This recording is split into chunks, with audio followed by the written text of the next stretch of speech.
En ce temps-là, Jésus disait à ses disciples, « Vous êtes le sel de la terre, mais si le sel devient fade, comment lui rendre de la saveur?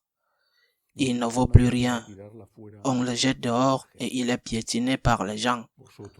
Vous êtes la lumière du monde. Une ville située sur une montagne ne peut être cachée, et l'on n'allume pas une lampe pour la mettre sous le boisseau. On la met sur le lampadaire et elle brille pour tous ceux qui sont dans la maison. De même que votre lumière brille devant les hommes, alors, voyant ce que vous faites de bien, ils rendront gloire à votre Père qui est aux cieux. » Acclamons la parole de Dieu. L'Église célèbre aujourd'hui la fête liturgique de Saint Isidore de Séville, archevêque de Séville et personnage très important du Moyen-Âge. Il est considéré comme le dernier des pères de l'Église, mettant fin à cette glorieuse tradition qui a commencé presque après la mort des apôtres. Eh bien, cet homme qui a également été décisif pour la conversion des Wisigoths en Espagne, de l'arianisme au catholicisme, cet homme semble être un de nos contemporains. Lorsque nous rencontrons des difficultés par exemple pour défendre la divinité de Jésus-Christ, la juste doctrine, nous pouvons penser que nos problèmes d'aujourd'hui sont nouveaux, qu'ils sont les plus grands qui aient jamais existé. En fait, nos problèmes ont des caractéristiques qui les rendent différents de ceux des générations précédentes, mais ils ne sont ni nouveaux ni plus grands.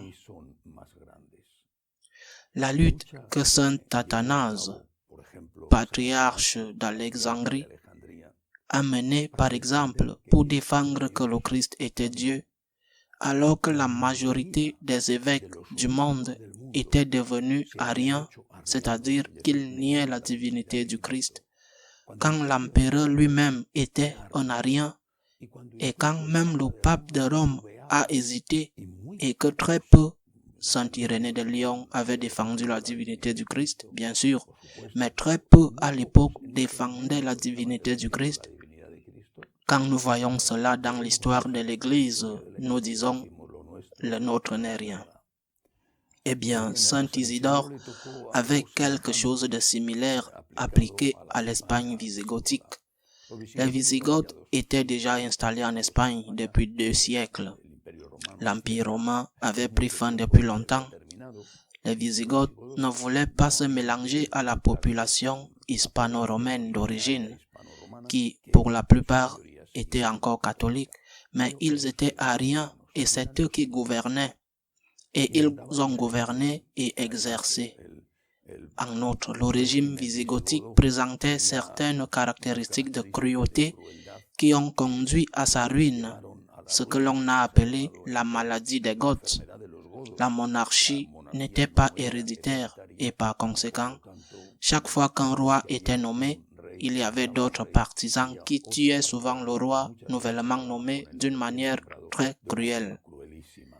Ce n'étaient pas des gens instruits, c'était à bien des égards des gens brutaux. Dans d'autres domaines, ils ne l'étaient pas.